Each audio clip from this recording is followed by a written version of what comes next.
Bom dia, moçada! Tudo bem com vocês? Aqui quem vos fala é o professor Eugênio Bastos, canal Geogênio, a serviço dos alunos que gostam de estudar e passar em concursos. Moçada, vamos fortalecer o canal. Se inscrevam no canal, dê aquele like, compartilhe o vídeo.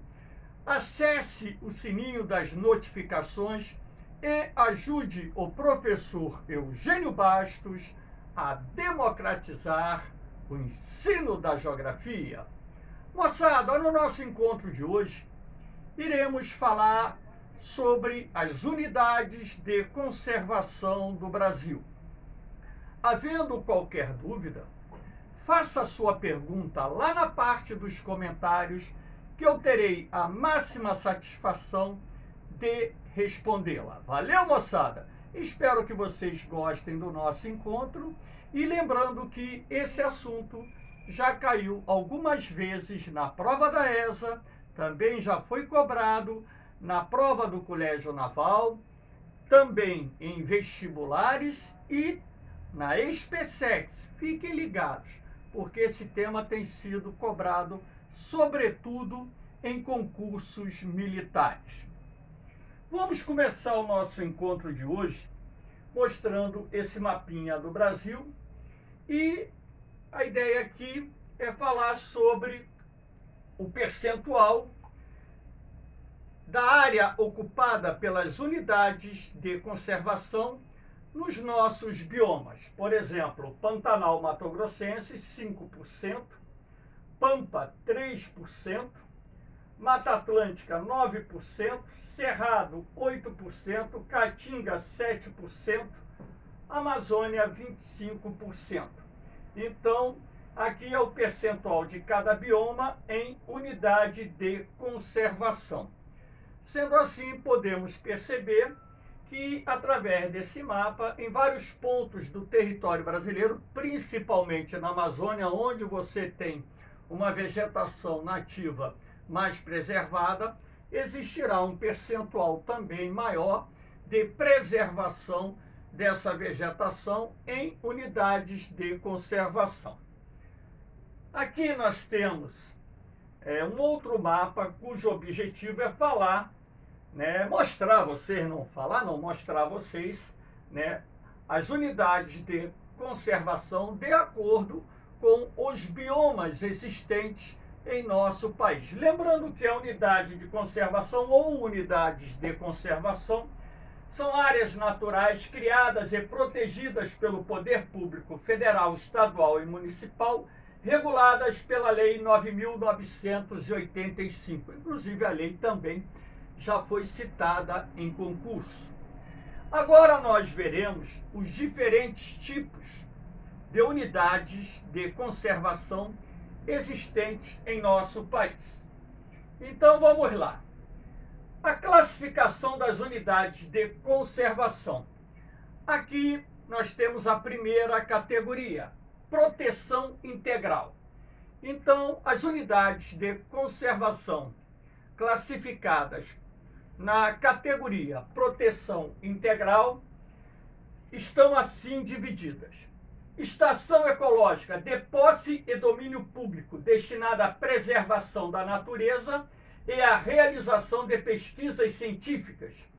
A visitação pública é proibida, exceto com objetivo educacional, ou seja, aquelas excursões que levam alunos de diferentes escolas, sejam elas públicas ou privadas, para conhecê-las. As pesquisas científicas dependem de autorização do órgão responsável. Então, dentro da estação ecológica, pode haver a pesquisa científica? Pode, desde que haja autorização do órgão competente ou do responsável pela estação ecológica. Normalmente não há empecilho nenhum no que diz respeito à realização de pesquisas científicas, desde que os pesquisadores apresentem um projeto, o objetivo dessas pesquisas e, após uma análise, normalmente o órgão responsável ou a pessoa responsável irá liberar a estação para a realização de pesquisas.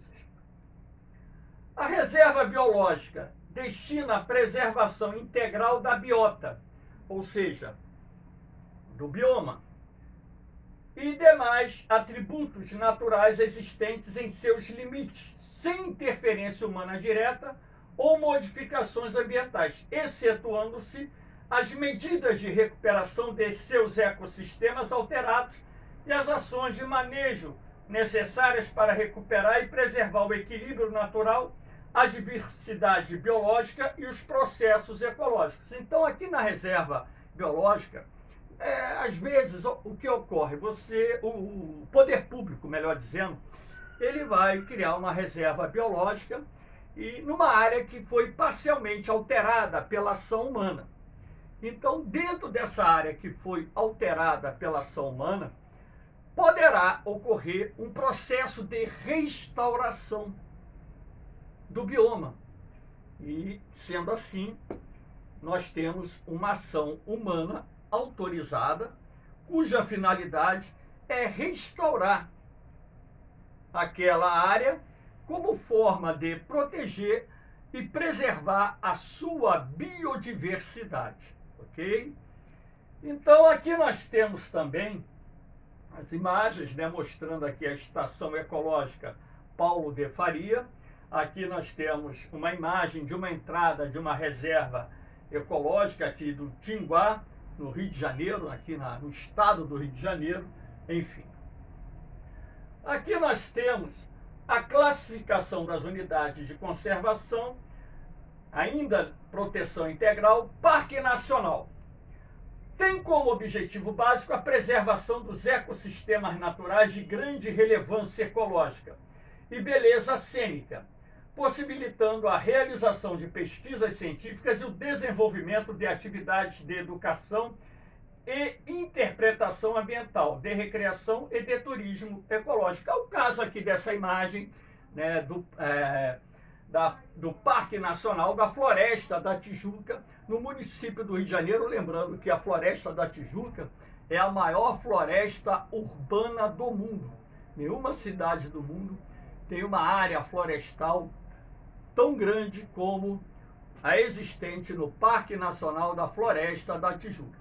Então, quando aqueles que, porventura, moram fora do Rio de Janeiro estiverem conhecendo aqui a cidade do Rio de Janeiro, eu aconselho, como um dos pontos turísticos, um passeio, né, no Parque Nacional da Floresta da Tijuca, que vocês sairão de lá muito encantados. É uma área muito bonita. Então, ali é permitido, como em qualquer parque florestal, o desenvolvimento de pesquisa científica, a exploração do turismo ecológico e outras atividades que estejam relacionadas, inclusive à questão da educação ambiental, excursões escolares, por exemplo, também excursões feitas por associações de moradores, igrejas, clubes e por aí vai, que são atividades que mantêm as pessoas mais próximas do contato com o meio natural, e essas pessoas, inclusive, quando saem dessas áreas, saem com uma visão ecológica um tanto quanto diferenciada. Aí você tem o monumento natural, tem por objetivo a preservação de sítios naturais raros, singulares ou de grande beleza cênica. E aqui, ó, um exemplo, essa ilha aqui, a Ilha das Cagarras, no litoral de São Paulo, é uma área muito bonita. Então aqui nós temos uma classificação de monumento natural. No Brasil existem vários monumentos naturais. Então essas áreas normalmente apresentam uma beleza natural muito bonita, e não só em razão da sua beleza, mas também em razão do que existe ali a nível de biodiversidade, a necessidade de se preservar. Aqui nós temos o Refúgio da Vida Silvestre. Sua finalidade é a proteção de ambientes naturais que asseguram condições para a existência ou reprodução de espécies ou comunidades da flora local e da fauna residente ou migratória. Então, essas unidades de conservação classificadas como refúgio da vida silvestre, são de suma importância para a reprodução de inúmeras espécies, seja ela da flora, da fauna que a gente diz, é a fauna de uma forma geral, tá? Aves, mamíferos, répteis, enfim. O que é de suma importância para a preservação das espécies e também dos seus habitats, e protegendo essas áreas da ação antrópica, que normalmente é uma ação predatória. Aqui nós temos as unidades de conservação de uso sustentável. A área de proteção ambiental, que a gente chama de APA. Boa parte, né, dessas unidades de conservação de uso sustentável são classificadas como APA, área de proteção ambiental. São áreas geralmente extensas com um certo grau de ocupação humana, dotadas de atributos abióticos, bióticos, estéticos e culturais, especialmente importantes para a qualidade de vida e bem-estar das populações humanas, tendo como objetivos proteger a diversidade biológica, disciplinar o processo de ocupação e assegurar a sustentabilidade do uso dos recursos naturais. Aqui, inclusive, nós temos a imagem inferior da APA de Guapimirim, que fica aqui no estado do Rio de Janeiro, bem coladinho à cidade do Rio de Janeiro. Muito próxima aqui à cidade do Rio de Janeiro, a APA de Guapimirim possui a área de maior preservação de mangue na Baía da Guanabara. Então, é uma área que tem ocupação? Tem. Tem ocupação humana dentro de uma APA. Porém, pode haver exploração econômica ali, desde que haja um manejo sustentável da área, você tem. Dentro de uma área de uma APA, por exemplo, você vai ter, claro, a atividade pesqueira, a extração, por exemplo, estou falando de uma APA no caso de Guapimirim, a exploração de frutos do mar, caranguejo, né, peixes, camarões, etc. Você pode explorar, mas desde que se faça uma exploração racional, que se respeite a época do defeso, que é a época de reprodução de espécies, enfim. Então, quando você fala que é o disciplinar o processo de ocupação e assegurar a sustentabilidade do uso dos recursos naturais que podem ser ali explorados. Aqui nós temos a Reserva Particular do Patrimônio Natural, a RPPN, de posse privada, gravada com perpetuidade, objetivando a conservação, conservar a diversidade biológica, não a conservação, e sim conservar a diversidade biológica. As RPPNs são criadas por pessoas, né, que têm uma consciência ambiental e que dispõem de certos recursos para adquirir propriedades ou possuem propriedades que serão transformadas em reservas particulares do patrimônio nacional, onde ali, ou patrimônio natural, onde ali serão preservadas as matas, a vegetação nativa, a fauna, enfim, são pessoas, portanto, que entram com o processo. Você não vai transformar sua propriedade por livre e espontânea vontade, da noite para o dia, numa RPPN. Não, você tem que entrar com processo, esse processo vai ser analisado, a sua propriedade vai ser visitada, em cima daquilo que for, né, estabelecido pelo órgão competente, você poderá receber esse título, ou seja, a sua propriedade poderá ser classificada como uma reserva particular do patrimônio natural, e ali será feita a preservação. Nas RPPNs você até pode explorar o turismo ecológico, né? Tem empresários do campo que têm transformado, né, seus estabelecimentos rurais em RPPN, e dali eles conseguem tirar recursos através, sobretudo, da exploração do turismo ecológico. Transformam a sede da fazenda no hotel fazenda, ganham dinheiro com hospedagem, com venda de alimentação, com venda de artesanato, com venda de doces em conserva, com venda de vários produtos, né, canecas, camisetas e outras coisas mais, de onde obtém os recursos, não só para manter a RPPN, como também, logicamente, melhor desenvolver as atividades dentro da propriedade, preservando o meio ambiente. A área de relevante interesse ecológico. Geralmente de pequena extensão, são áreas com pouca ou nenhuma ocupação humana, exibindo características naturais extraordinárias, ou que abrigam exemplares da biota regional, tendo como objetivo manter os ecossistemas naturais de importância regional ou local e regular o uso admissível dessas áreas de modo a compatibilizá-la com os objetivos de conservação da natureza. Então, nessas áreas de relevante interesse ecológico, você pode, estabelecer, por exemplo, um procedimento, de normatização e regulação como forma de compatibilizar esses ecossistemas às necessidades, inclusive, da propriedade ou das propriedades que estejam inseridas dentro dessa área, ou até mesmo de comunidades de quilombolas, de índios que vivam nessa área, que tenham esse tipo de classificação. Entenderam?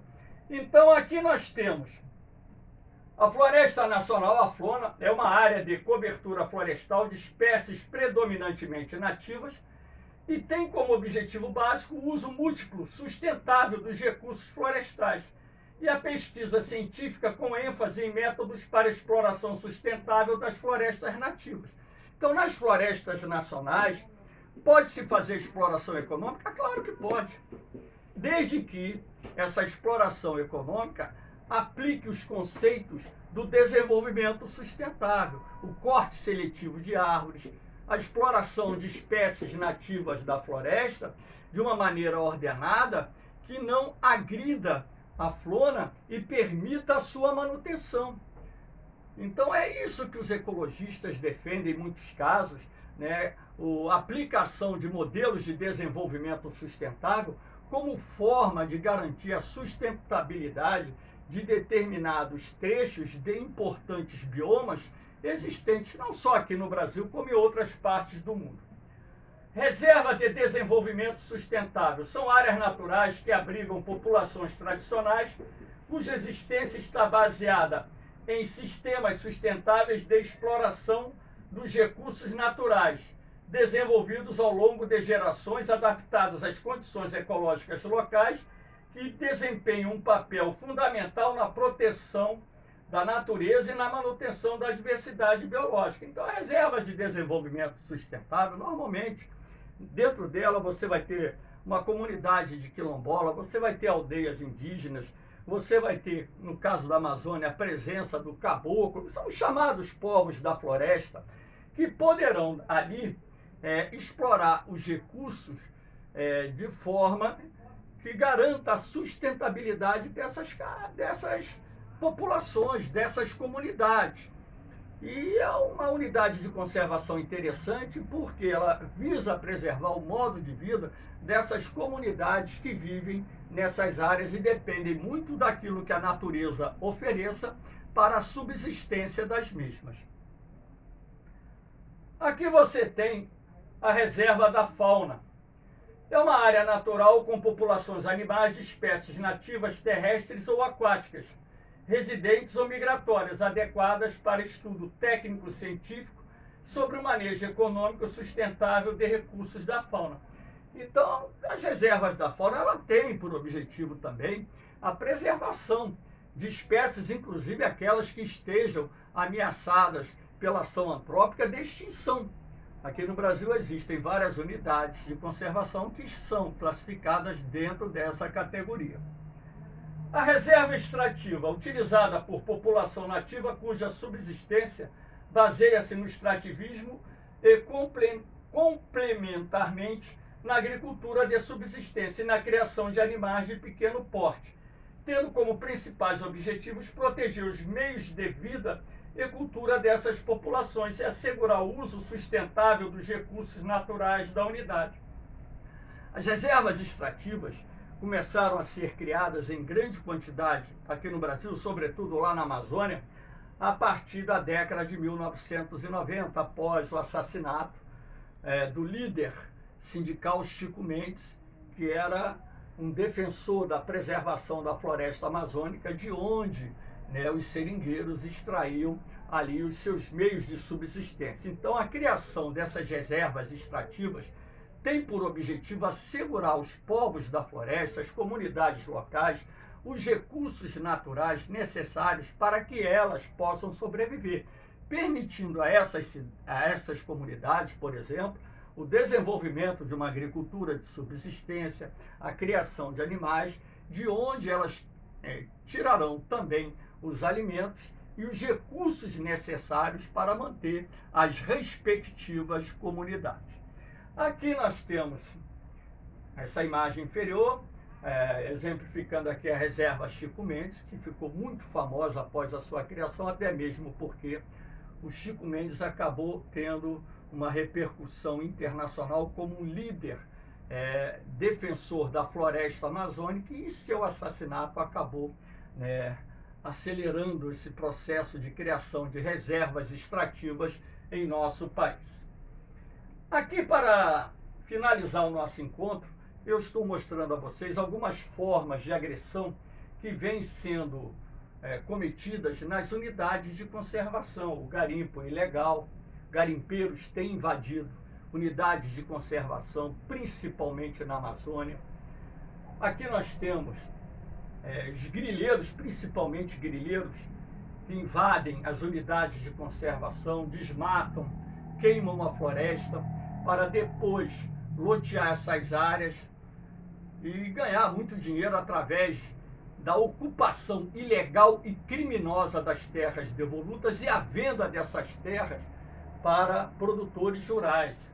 Aqui nós temos a extração da madeira, também uma atividade muito praticada em unidades de conservação, uma atividade ilícita. Terras são invadidas, madeiras exploradas de forma ilegal, comercializadas, muitas vezes com as autoridades locais fazendo vista grossa e também, por que não dizer, muitas vezes com a complacência das autoridades estaduais e até mesmo federal. Aqui nós temos a criação de gado, que também está sendo introduzido em várias unidades de conservação de forma ilegal, ou seja, o banditismo, ele é legalizado no Brasil. Me desculpe a sinceridade, porque isso é crime. Invadir unidade de conservação é crime. Grilagem de terra é crime. Desmatamento ilegal é crime. Garimpo ilegal é crime.